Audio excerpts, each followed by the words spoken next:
Welcome to Daily Dose of Reddit. I'm your host, Zach, and today's subreddit is r/ProRevenge. Don't forget to like, subscribe, and hit that bell to never miss an episode. Alrighty, this story is called "A coworker was eating people's lunches, so I poisoned them and got fired." So I like to bring my own food into the office, and we have a fridge to put things into. And I have my food in tubs with my name on them. A coworker would sometimes not see people's names on food and think it was theirs, so they would heat it up and eat it, then apologize. They did this enough for it to be an annoyance, but not enough for our employers to really care. This has been happening with my food for once or twice a month. Last month, I had enough. I like spicy food, but don't bring it into the office, as sometimes I'll let people try some of my food in my cooking. I ordered a bag of ghost chili peppers and put the full bag into a pot of chili that would last for several days.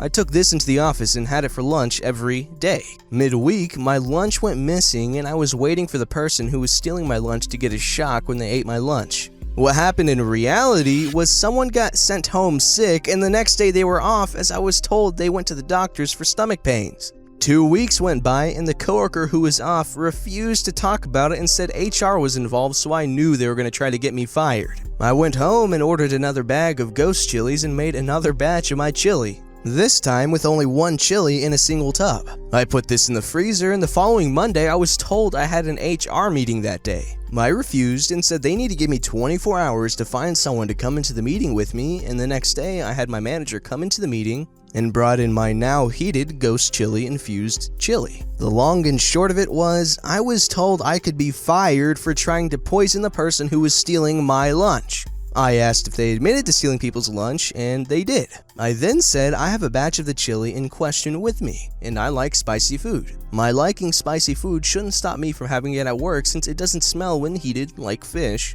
And my manager agreed. It was on the person who took my lunch without knowing how spicy it was. And I should not be held liable if they eat something of someone else's that doesn't agree with them. My manager and I then ate some of the chili and offered it to the other people in the meeting, some of which tried it and agreed. While it was spicy, it was clearly what I liked, as I was fine eating it. The meeting ended and nothing happened.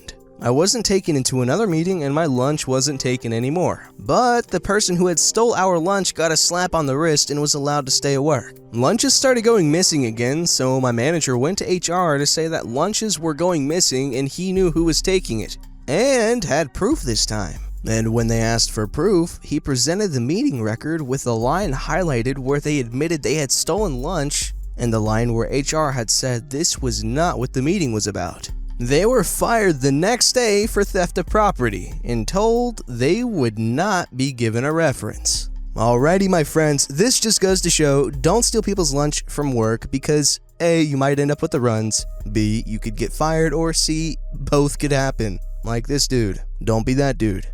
Alright, this story was called "Karen Wants $1,000 Cash for a $10 Coupon Sent to the Wrong Address. Pays More in Legal Fees." This story is from a few years ago when I worked in the legal department of a 1,000 plus store national retailer. I handled customer complaints that elevated when the customer threatened legal action. Our customer service call center forwarded Karen's call to me after she threatened legal action. Karen left a message claiming that she was not provided $10 in customer reward coupons. Spend $200, receive a $10 coupon in the mail, sort of thing. This was before apps. The coupon was based on her purchase of clothing for her son and daughter for back to school. I looked into it and called Karen back. It turned out we had an old address associated with her rewards account. No big deal, right? I spoke with Karen and offered to send her the original $10 coupon and an additional $25 for her trouble to correct the address. That did not satisfy Karen. She claimed we should have known her address and threatened to sue us if we didn't pay her $1,000 in cash. Her rationale was that it would cost us at least $1,000 to defend the suit. She was in a state in which our company did not have any offices, so we should just pay it to her. I declined, but still forwarded her $10 coupon she was entitled to pursuant to our rewards program. Sure enough, she sued us for breach of contract, fraud, and any other conceivable charge. I went to my boss, the COO, and told him the story. He asked what I wanted to do. I said I'd rather pay legal fees to defense attorney than pay Karen, and he agreed. I contacted outside counsel, our awesome attorney, explained the situation to him, and I crap you not.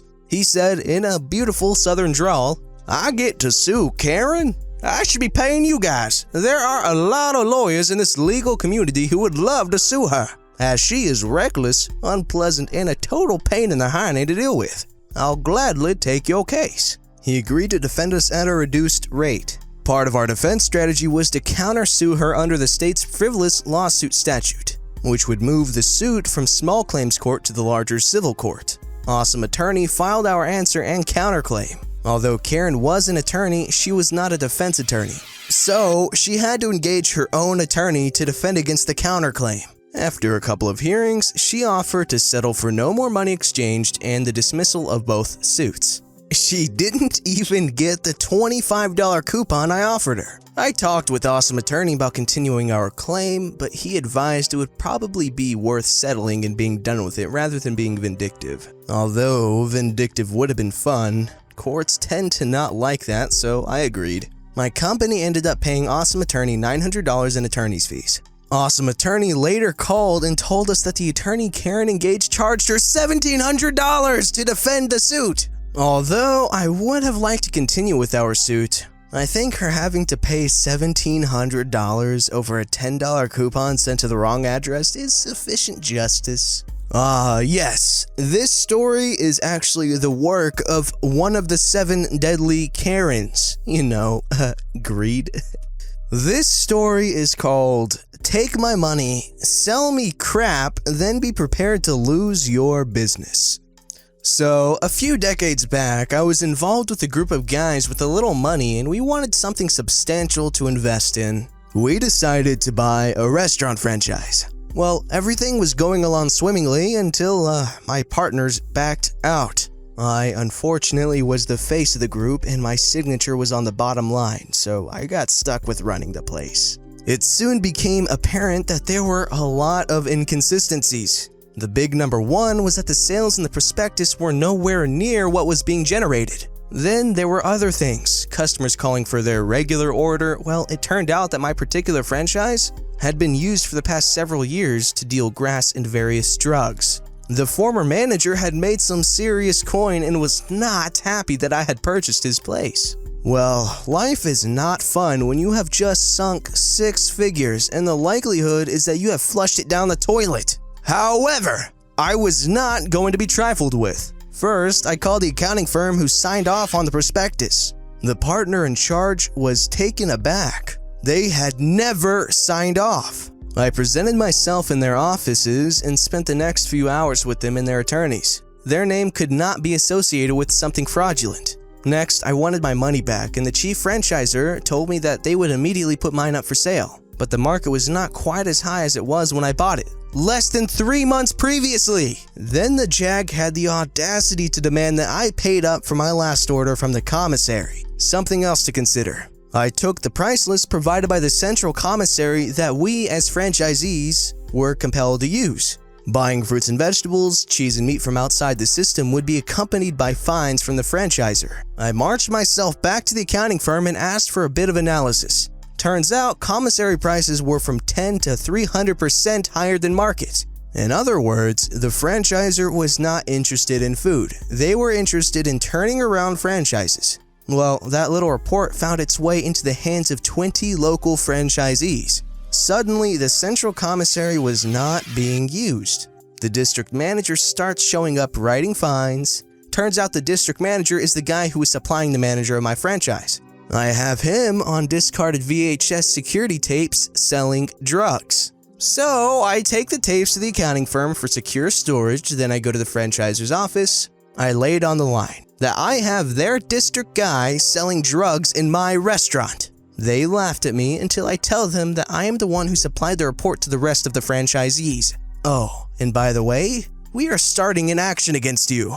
I then showed them that we had placed liens on the building they owned, their commissary, their homes, and their vehicles. I said I have enough to put you guys in jail. So their mental giants sit me down, write up a little release, and go get me a certified check for every dime I put into the franchise. I agree to the release, however, they do not realize that the gouging and the evidence is still in the hands of others. All they succeeded in doing was getting me off the list of owners suing them. Well, the case came to court, and who do you think was on the stand giving a complete rundown? One of them stood up in court and said, "Hey, didn't we pay you to shut up?" "No, you refunded me in the money you stole." Now they had 19 other guys taking them apart. I heard one of the franchisors cried when they took his Porsche. His wife left him soon thereafter. Alright guys, I hope you learned your lesson. Don't mess with people who know what they're doing. See, if I were in that guy's situation, I would have just, cried every night and be miserable. But yeah, obviously he knew what he was doing, so. Alright, the final story is never mess with a rancher and a neighbor. My father had the ultimate revenge when I was a kid. I grew up on a horse ranch in Colorado. We had a long piece of property, about 80 acres, and we raised Missouri foxtrotters. We had lived there for almost 20 years when some folks bought a strip of property way at the back of our land. It was a strange plot of land as it was very narrow and was sandwiched between our back fence and a busy county road. We were surprised anyone would actually buy it, as it forced the house to be pretty close to said road. Well, we never met these new neighbors until one day my dad gets a notice from a lawyer telling us that after having surveyed the property lines, our back fence encroaches on their property between 3 and 6 inches, depending on the spot along the fence. These folk had never met us, never introduced themselves. Our first introduction was this legal demand.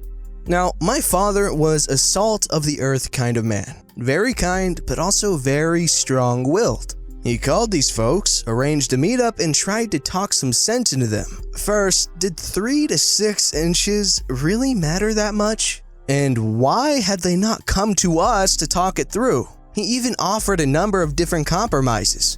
These folks were hostile from the get-go. They demanded he move the fence immediately or they would sue. Apparently, the law stated that they had to put their house so far away from our fence line, and they wanted to push it as far back from the road as they could when they built it. So they wanted that 6 inches very badly. I still remember when my dad got home from that meeting. He hung his hat up and shook his head when he told my mom in his slow way, "Well, looks like we got the kind of folks for neighbors you don't ever want to have for neighbors." They sued and won, and we were forced to move the fence in 2 weeks. I say we because I was the free slave labor, as all farm kids are in this kind of thing. All that fencing material and the time were a big cost for my family, but we got the work done in early spring. Here's where the fun comes in. So the new neighbors broke ground and built all through the end of winter and into spring. The very next weekend, after they had moved into their house, Dad rousted me out of bed and we took the big truck into town into the lumberyard. I was extremely puzzled as we loaded up a bunch of fencing material and building supplies.